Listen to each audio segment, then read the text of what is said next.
In October 2008, the U.S. government handed out the biggest financial rescue package in American history, $700 billion. And the first major company to get in line, after the big banks, was a credit card company. American Express received $3.39 billion in taxpayer money. Not a mortgage lender, not a bank holding millions of families' home loans. Credit card company. By the time the government got around to actually spending money helping homeowners avoid foreclosure, American Express had already been paid back, with interest.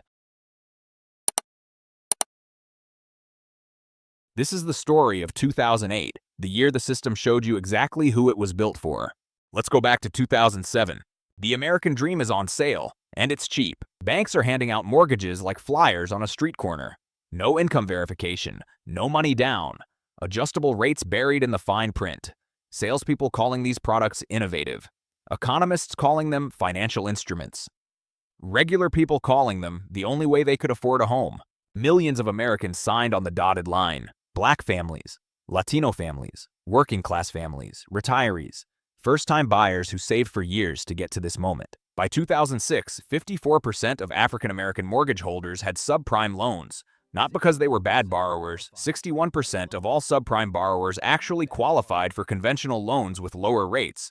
The banks just didn't offer them one. They were given the expensive, dangerous version on purpose. Then, in 2007, the housing market started cracking, and in 2008, it collapsed. September 15, 2008, Lehman Brothers files for bankruptcy, the largest bankruptcy in U.S. history.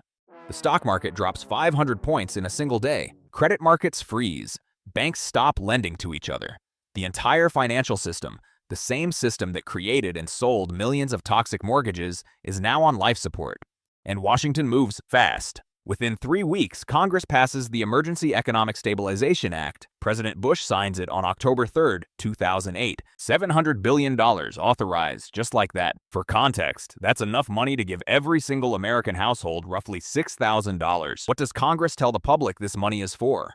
To stabilize banks, to keep credit flowing, and, critically, ways to prevent foreclosures.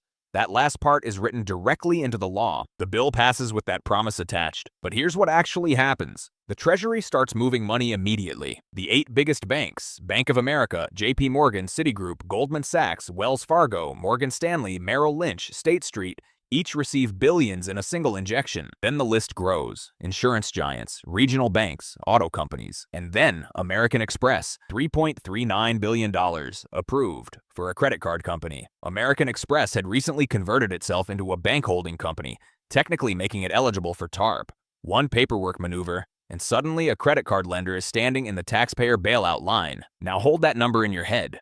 $3.39 billion to American Express. At that same moment, millions of American homeowners were calling their banks begging for help, filing paperwork for loan modifications, waiting, getting transferred, getting denied, sending the same document 6, 7, 8 times. When the government finally launched its official program to help those homeowners, it was called HAMP, the Home Affordable Modification Program. It was promised $50 billion, $50 billion, for millions of families. It spent $4 billion. American Express got almost as much as the entire federal government spent helping homeowners as a single transaction for a credit card company. The program sold to the American people as a rescue of ordinary families had already prioritized a credit card company over the people losing their homes. But here's where it gets darker. Because HAMP, the homeowner program, wasn't just underfunded. It was, in the words of those who watched it from the inside, designed to fail. Neil Barofsky was the Special Inspector General for TARP. His job was to watch how the money was spent, and what he witnessed inside Treasury changed everything he thought he knew about who the government was actually serving. In a 2009 meeting, Elizabeth Warren, then head of the Congressional Oversight Panel for TARP, was grilling Treasury Secretary Tim Geithner. She kept pushing him. Why isn't HAMP helping homeowners? Geithner's answer was revealing. He didn't defend the homeowner program. He explained how it was helping the banks. We estimate they can handle 10 million foreclosures over time, he said. This program will foam the runway for them. Foam the runway. That's an aviation term. When a plane is coming in for an emergency landing, crews spray foam on the runway to cushion the crash. In Geithner's analogy, the banks were the plane.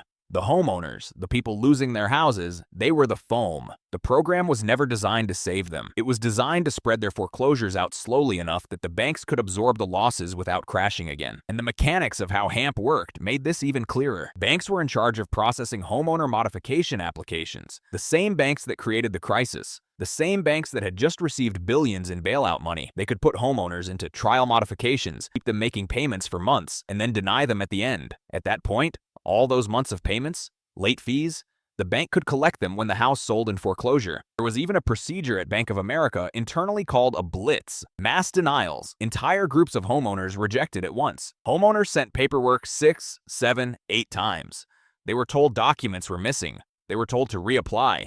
They were told help was coming. Meanwhile, in the other department of the same bank, foreclosure proceedings had already started. 3.5 years into a $50 billion program, HAMP had spent $4 billion and helped just 1.1 million homeowners. 6 million families lost their homes over that same period. 6 million, and it was not random who paid that price. Black families earning more than $68,000 a year were nearly 5 times as likely to hold subprime mortgages as white families at the same income level. Communities of color were twice as likely to lose their homes as white homeowners. About 30% of Black and Hispanic borrowers' homes went into foreclosure in the years following the crash.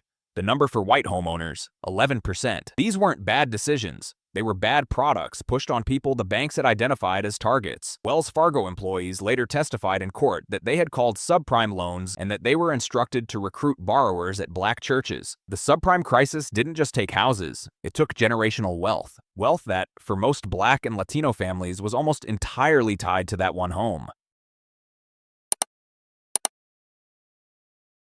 The banks that built this machine were saved. The families that were fed into it were not. One more thing. While all of this was happening, while homeowners were losing their homes, while HAMP was spending a fraction of its budget, while American Express was cashing a $3.39 billion check, the 17 banks receiving taxpayer bailout money paid out $1.6 billion in executive bonuses in the fall of 2008. Citigroup, Goldman Sachs, Bank of America. The Obama administration's own pay czar later reviewed those bonuses and called them ill-advised. He did not ask for the money back. And in the years that followed, the CEOs of the 14 largest TARP receiving banks collectively sold $3.46 billion of their own stock they had been quietly selling for years before the crash they saw coming. They bought $36 million.